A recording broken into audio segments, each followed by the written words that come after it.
Selanjutnya, kita akan menggabungkan hukum Boyle, hukum Charles, dan hukum Gay-Lussac menjadi hukum gas ideal secara lengkap ya. Ini juga ada referensi yang menyebutkan sebagai hukum Boyle-Gay-Lussac. Sambil kita ingat-ingat ya, ketika suhunya dijaga konstan, ini sesuai dengan hukum Boyle ya, perkalian antara tekanan dengan volume akan bernilai konstan atau tetap. Tadi bisa kita tuliskan P1V1 sama dengan P2V2. Kemudian sesuai dengan hukum Charles, di mana tekanan dijaga konstan. P-nya ini konstan. Yang ini ya, yang sesuai dengan hukum Charles. Volume per T, T itu suhu ya, bernilai konstan. Atau bisa ditulis ini V1 per T1 sama dengan V2 per T2. Atau ya ini bisa dituliskan dalam bentuk V per T sama dengan konstan seperti itu ya. Ini tadi kan untuk menentukan atau membandingkan kondisi 1 dan kondisi 2. Kemudian yang Gay-Lussac yaitu pada saat volumenya dijaga konstan. P tekanan per T suhu, nanti nilainya akan konstan. Bisa kita tuliskan ini P1 per T1 sama dengan P2 per T2. Kemudian, apa nama lain dari hukum Boyle, hukum Charles, dan hukum Gay-Lussac? Ketika suhunya dijaga konstan, ini nama lainnya adalah isotermal. Kemudian, ketika tekanannya dijaga konstan, ini nama lainnya adalah isobarik. Kemudian ketika volumenya dijaga konstan, nama lainnya adalah isochorik. Jadi kalau ada istilah isotermal, berarti itu identik dengan hukum Boyle, yaitu PV konstan. Ketika ada istilah isobarik, berarti itu ngikutin hukum Charles, yaitu tekanannya konstan. Kemudian isochorik berarti volumenya konstan.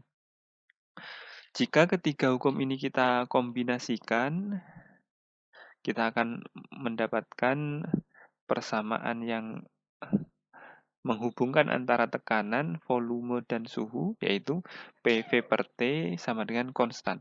Atau ini bisa dituliskan ini P1 P1 per T1 sama dengan P2 V2 per T2. Ini adalah persamaan untuk menentukan keadaan 1 dan keadaan 2 dari kombinasi ketiga hukum, yaitu Boyle, Charles, dan Gay-Lussac seperti yang dijelaskan di awal tadi. Ini untuk menyelesaikan soal-soal nantinya. Sekarang kita akan mencoba menyelesaikan ya. Ini ada 2 soal yang akan saya selesaikan. Nanti kalian mengerjakan soal yang saya tampilkan selanjutnya. Kita mulai dari soal yang pertama, gas ideal yang berada di dalam ruang tertutup memiliki volume V. Kita tuliskan saja ini V1-nya sama dengan V, tekanan P, dan suhu T. Berarti P1-nya sama dengan P, T1-nya sama dengan T.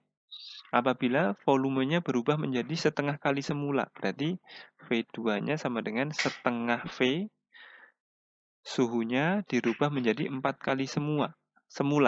Suhu itu T ya, berarti T2 sama dengan 4T, maka besar tekanan gas yang berada di dalam sistem tersebut berubah menjadi, P2-nya ini nilainya berapa.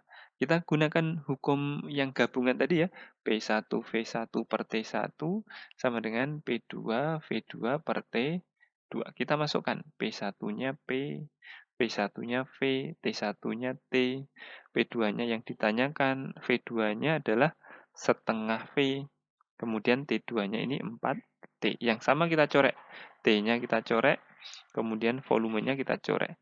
Ini setengah, ini 4 ya. Bisa kita tuliskan lagi nih P sama dengan P2 dikali setengah per 4. 4-nya kita taruh sini ya. Kita lanjutkan saja ini 4P sama dengan setengah P2.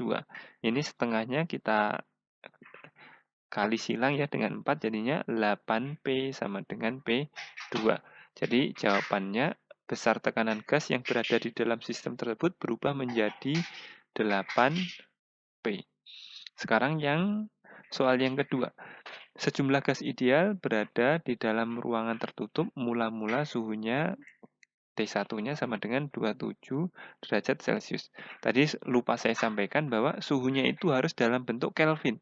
Jadi harus ditambah 273 untuk dijadikan Kelvin. Atau sama dengan 300 Kelvin. Agar tekanan gas naik menjadi 4 kali semula. Berarti P2-nya sama dengan 4P1. Maka ruangan tersebut harus bersuhu, yang ditanya adalah T2-nya berapa. Kita gunakan persamaan gabungan tadi ya, P1 V1 per T1 sama dengan P2 V2 per T2.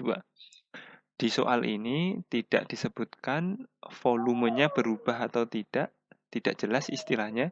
Bisa kita corek jika tidak disebutkan seperti itu. Selanjutnya, kita masukkan saja yang diketahui di soal ya. P1-nya kita tulis P1.